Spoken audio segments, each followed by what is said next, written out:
Welcome back to the channel. Today I don't feel like modeling because I'm kind of lazy. So today I'm going to be doing all of my modeling with only modifiers. So we'll see how this goes.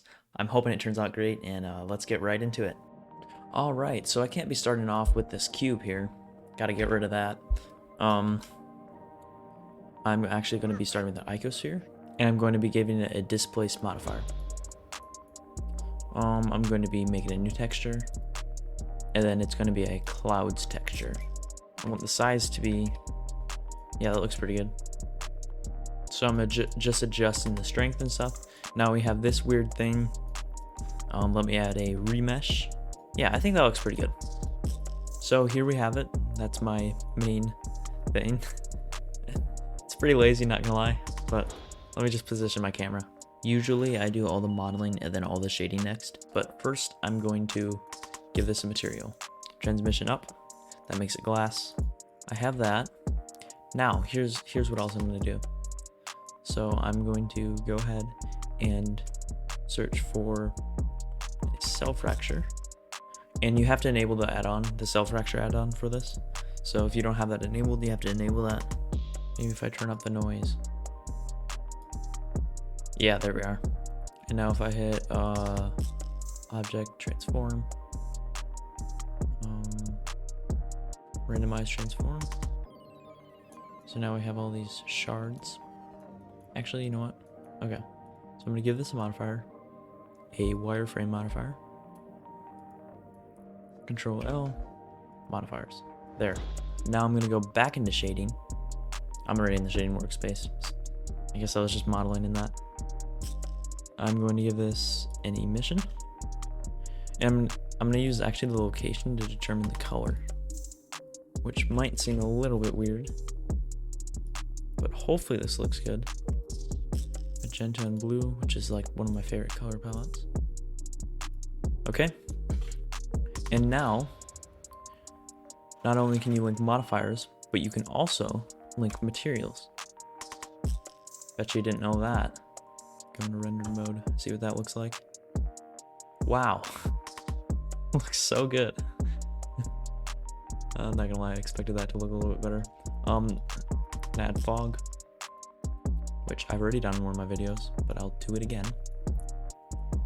Basically, you make a giant cube. You add a principled volume. Plug that into the volume, and now we're lighting. Spotlight, GZ. Scale that up a little bit. And for some reason, in fog, they need to be like super high powered. Yeah, so I just turned down the density and now it looks a little bit better. Apparently 10,000 isn't enough. I don't know why. I have to be doing something wrong. Yeah, because the area light works perfectly. Just spotlight doesn't. So I'm just tweaking the lights here.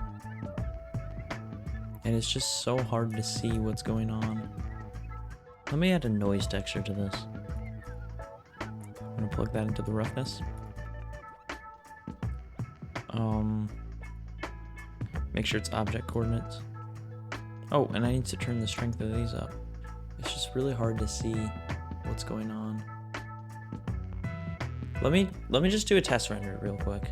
I'll be back. Alright, this test render doesn't actually look that bad. The only problem is it's low samples, and the lighting still needs to be tweaked a little bit. Like, it's not lit up near enough in the front. So let me just tweak this a little bit more. Just giving it a little more light in the front. And the final render needs more samples. And then after I'm done with that, I'm gonna composite it. Probably gonna add some glow to it. It's gonna look pretty cool. Alright, so I think I am ready for the final render. Hopefully I'm ready for it. We'll see how it goes. Then I'm gonna go into compositing after that. So stick around for that. Not gonna lie, this actually turned out pretty good. The denoising took a lot of detail out, but I'm pretty happy with how it went. So I'm gonna go on to compositing now.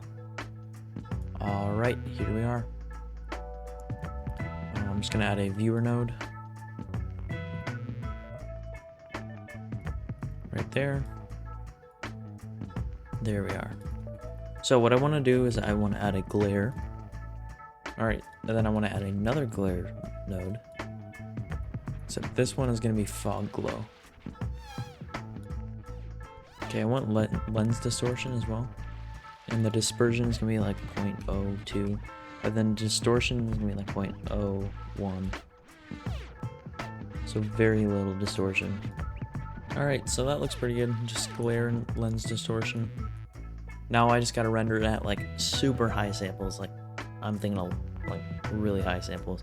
Because the problem is the transmission and the fog, they just don't mix very well. So it's just you kind of need to turn up your samples.